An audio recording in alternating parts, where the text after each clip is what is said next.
I'm just checking out some comics out of some of my drawings. Now the thing about whenever you check out an image on a piece of paper, it means that it's a two-dimensional image. And what that means is that it's on a flat surface. And as artists, we've got some really cool techniques to take those 2D images and make them look like they're 3D. And what that means is that we can add form and depth to something to make it look like it's real. So let's do an example here to show you how to add form to a two-dimensional object to make it look like it's three-dimensional. So let's start off with a very, very simple sphere. And a sphere is basically something like a football or an orange or an apple or anything like that. It doesn't have to be a perfect round drawing like you can see here. So right now we've got a flat circle. That's what that looked like. If I rotated that around, it would just look like this, a flat piece of paper. So let's imagine our sun or our light source is up here and it's shining down on the object in this direction. To show the form, we basically show shadows and highlights. And the way that we do that is that the part that's on the opposite side of the object from the sun is in the shade, so that's where we draw our shadow. So if the light is coming down in this direction, our shadow naturally should be over here. So let's shade this part of the object. You also can have a highlight, which would be up here, where the light is shining directly on. And that means that this part will be fully white, whereas this part here, we can shade to be a little bit darker.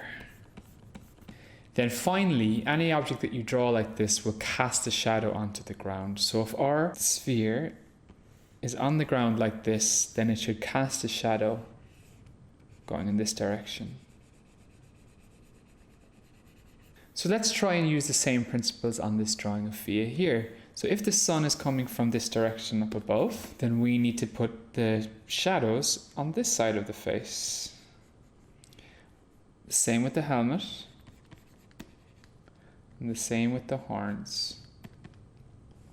The objects that she has, like her hair, her hat, the tops of her ears, anything like that, they also cast shadows themselves.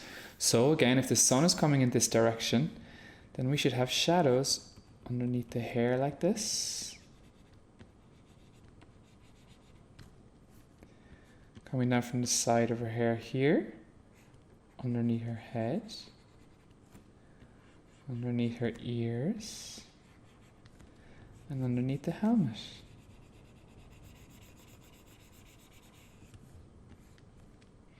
This image will be available on rte.ie/learn, and you can practice by moving the sun around into different locations and try drawing in where you think the shadows should be then. If we draw a rectangle like this,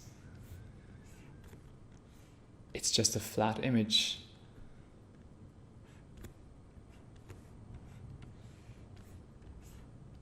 This makes it look more three-dimensional.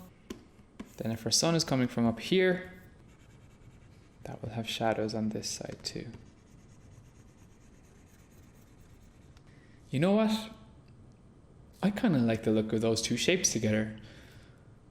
I think I'm going to try and design a character made out of them. Let's start with a new page here. So I've wanted to create a little sidekick for Fia and Tyke, and I had come up with the idea that this sidekick is how they travel through time. And I wanted the sidekick to basically be made out of stone with the name Ogham. And Ogham is an ancient Irish type of writing that was carved into stone. So the first thing I think this character needs is a pair of eyes. So let's add in our ovals. Let's erase out what's behind them. Add in some cylinders for the eyes. Now this time, a little pro tip. Remember I showed you how to do the highlight in the eye before?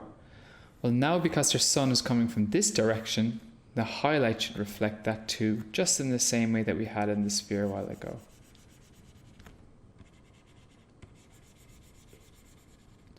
Let's draw in a thicker semicircle line for the top of the eye and some rectangles for his eyebrows. Nearly there. I think he needs a little bit more. Let's add in some semicircles